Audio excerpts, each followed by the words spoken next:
हाँ जी, सभी को नमस्कार। Geography and Rajasthan history by S R Sherda YouTube channel पे आपका हार्दिक स्वागत है, अभिनंदन है। अभी तक की जो हमारी चर्चा हुई है या जो अध्ययन हुआ है वो भारत का जो भौतिक स्वरूप है, जिसमें उत्तर का विशाल मैदान है और उत्तर का पर्वतीय प्रदेश है, इन दो को लेकर हमारा जो अध्ययन है वो कंप्लीट हुआ है। इसके बाद में जो सबसे बड़ा जो भौतिक स्वरूप आ रहा है या जो खंड है भौतिक स्वरूपों में, वो है प्रायद्वीपीय पठार। अब प्रायद्वीपीय पठार में हमें देखना है कि प्रायद्वीपीय पठार की विशेषताएं क्या क्या है, इसको कितने भागों में डिवाइडेशन करके इसका अध्ययन किया जाता है, और इसमें महत्वपूर्ण पहाड़ियां कौन सी है, सबसे ऊंची चोटियां कौन सी है, इसका क्षेत्र कितना है, इसकी औसत ऊंचाई कितनी है, इसका ढाल किस तरफ है, तो इसकी चर्चा हम करेंगे। तो तीसरा जो स्वरूप है हमारे सामने वो आता है प्रायद्वीपीय पठार। प्रायद्वीपीय पठार पहला भौतिक स्वरूप उत्तर का विशाल मैदान, उत्तर का पर्वतीय प्रदेश, ये दोनों हो गए। अब इस पठार की बात करते हैं कि इसका जो क्षेत्रफल है वो कितना है। तो ये जो प्रायद्वीपीय जो पठार है ये लगभग 16 लाख वर्ग किलोमीटर में फैला हुआ है। औसत ऊंचाई की बात करते हैं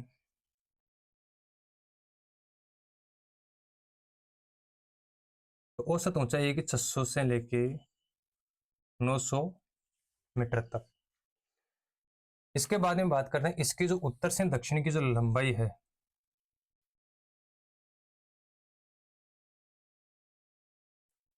उत्तर से दक्षिण में ये लगभग 1600 किलोमीटर में लंबा है। इसके बात करते हैं पूर्व से पश्चिम की जो चौड़ाई है वह है लगभग 1400 किलोमीटर। ये इसकी विशेषता है कि जो प्रायद्वीपीय जो पठार है वह लगभग 16 लाख वर्ग किलोमीटर फैला हुआ है। इसकी औसत ऊंचाई है 600 से 900 मीटर। उत्तर के दक्षिण की जो इसकी लंबाई है वह है 1600 किलोमीटर है। पूर्व से पश्चिम की बात करते हैं लगभग 1400 किलोमीटर की लंबाई में फैला हुआ है। इसमें देखते हैं कि इस जो प्रायद्वीपीय जो पठार है इसके अगर ढाल की बात करते हैं तो इसका ढाल पश्चिम से पूर्व की तरफ है या उत्तर पश्चिम से लेके उत्तर पश्चिम से दक्षिण पूर्व की ओर है या उत्तर पश्चिम से पूर्व की ओर है। जो ये प्रायद्वीपीय जो पठार है इसकी बात कर लेते हैं कि जो ये मान लीजिए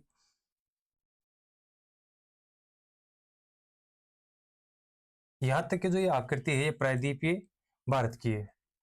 इस पठार है मान लीजिए 16 लाख वर्ग किलोमीटर क्षेत्र में फैला हुआ है। तो इसकी ढाल की बात करते हैं, इधर पश्चिम है इधर पूर्व है। इस पश्चिम से पूर्व की तरफ या उत्तर पश्चिम से दक्षिण पूर्व की तरफ इसी ढाल का अनुसरण करते हुए यहाँ की जितनी भी प्रायद्वीपीय पठार की जो नदियां हैं वह अधिकतर इसी ढाल का अनुसरण करते हुए पूर्व की ओर प्रवाहित होती है। तो इसके ढाल की बात करेंगे, इसका ढाल किस तरफ है। इस प्रायद्वीपीय जो पठार है इसका जो ढाल है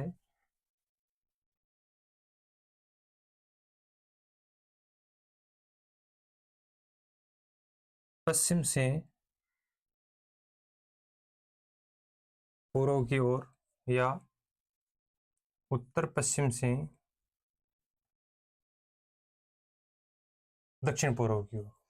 ये आगे इसके ढाल की बात कि यानी इसका जो ढाल है वह पश्चिम से पूर्व की या उत्तर पश्चिम से दक्षिण पूर्व की ओर इसका क्या है ढाल है। अब इसमें बात करते हैं कि जो इसमें जो पर्वतीय श्रेणियां है या इसकी जो इसके प्रायद्वीपीय जो पठार है इस पर जो श्रेणियां पर्वतीय श्रेणियां दिखाई देती है वो किस रूप में दिखाई देती है और उसको किस नाम से जाना जाता है। तो प्रथम बात करते हैं इसकी उत्तर पश्चिम में।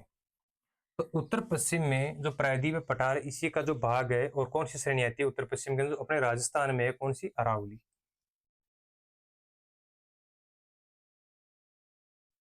पहले बात करें तो पहली जो इसकी उत्तर पश्चिम में जो श्रेणी आती है उसका नाम क्या है, अरावली। और दूसरी बात करते हैं उत्तर में श्रेणी है,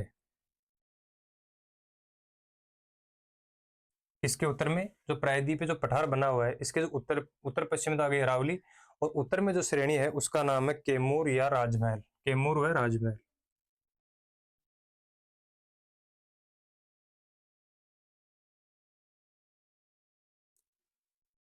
उत्तर पश्चिम में श्रेणी कौन सी, अरावली। उत्तर में है कैमूर और राजमहल। अब बात करते हैं जो उत्तर पूर्व है उसकी बात करते हैं, उत्तर पूर्व में इसकी कौन सी श्रेणी आती है।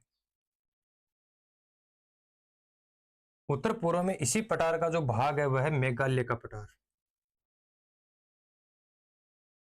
मेघालय का पठार। वापस देखिए इसको, उत्तर पश्चिम में अरावली, उत्तर में कैमूर और राजमहल, और उत्तर पूर्व में बात करते हैं तो मेघालय का पठार। और पूर्व में बात करते हैं कि पूर्व में इसकी जो सीमा बन रही है वो किससे बन रही है, तो पूर्व में बात कर रहे हैं पूर्वी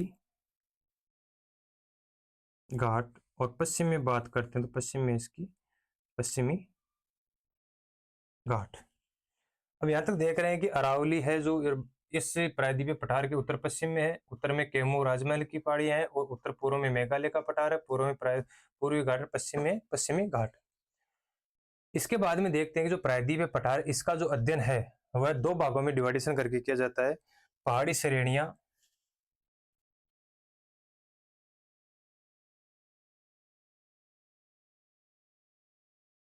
इसका जो प्रायद्वीपीय पठार है इसका जो अध्ययन है ना, हम दो ही भागों में डिवाइड, पहाड़ी और पठारी।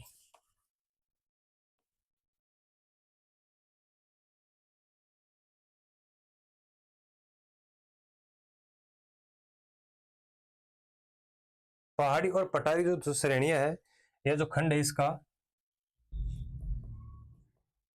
और जो पठारी खंड है, खंड इसलिए क्योंकि इस जो पठारी क्षेत्र इसके अलग अलग भागों में, अलग अलग राज्यों में अलग अलग खंडों के नाम से इसे जाना जाता है। जो यहाँ तक की बात हुई वो प्रायद्वीपीय पठार की हुई है, इसका क्षेत्रफल कितना है, उत्तर से दक्षिण की लंबाई कितनी है, उत्तर पूर्व से उत्तर पश्चिम में इसकी चौड़ाई कितनी है, ढाल इसका किस तरफ है, औसत ऊंचाई कितनी है, इसके जो प्रायद्वीपीय पठार इसके चारों तरफ जो पहाड़ियां है या जो श्रेणियां, इसका क्या क्या नाम से जाना जाता है। उत्तर पश्चिम में बात करते हैं अरावली है, उत्तर में बात करते हैं कैमूर राजमहल है, उत्तर पूर्व में बात करते हैं मेघालय का पठार, वो इसी प्रायद्वीपीय पठार का भाग है। पश्चिम में बात करते हैं पश्चिमी घाट, और पूर्व में बात करते हैं पूर्वी घाट है।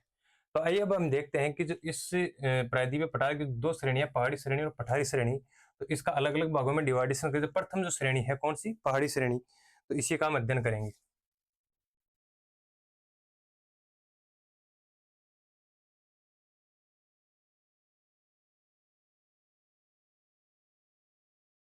पहाड़ी श्रेणी, पहाड़ी श्रेणी में सबसे पहले हम जो पहाड़ियों की बात करते हैं तो उसमें आता है अपना अरावली।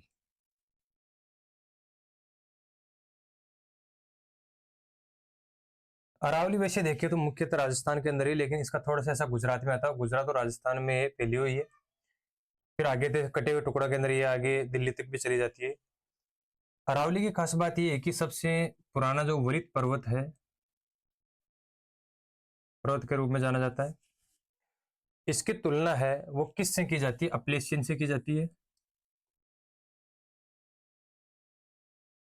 ठीक है, अरावली जो श्रेणी है वो सबसे प्राचीनतम श्रेणी है, और वलित जो पर्वत है अपलेशियन से इसकी तुलना की जाती है। इसकी बात करते हैं कि जो अरावली है इसमें जो सबसे ऊंची चोटी है अरावली की,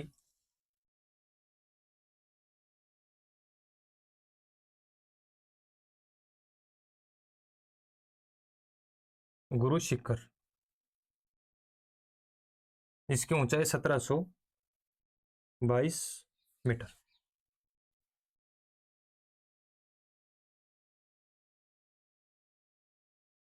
प्राचीनतम पर्वत श्रेणी है।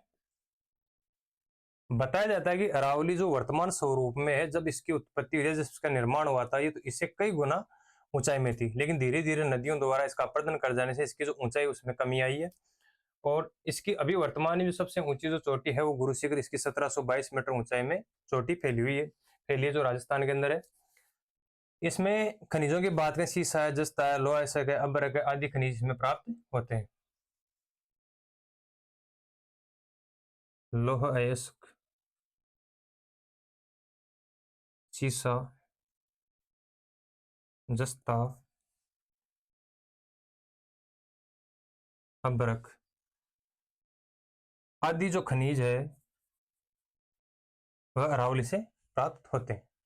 ये बात हो गई अरावली की। इसके बाद में जो अगली जो पहाड़ी इसकी बात करते हैं, जो इसके नीचे दक्षिण में फैली हुई है, वह श्रेणी है विंध्याचल पर्वत श्रेणी।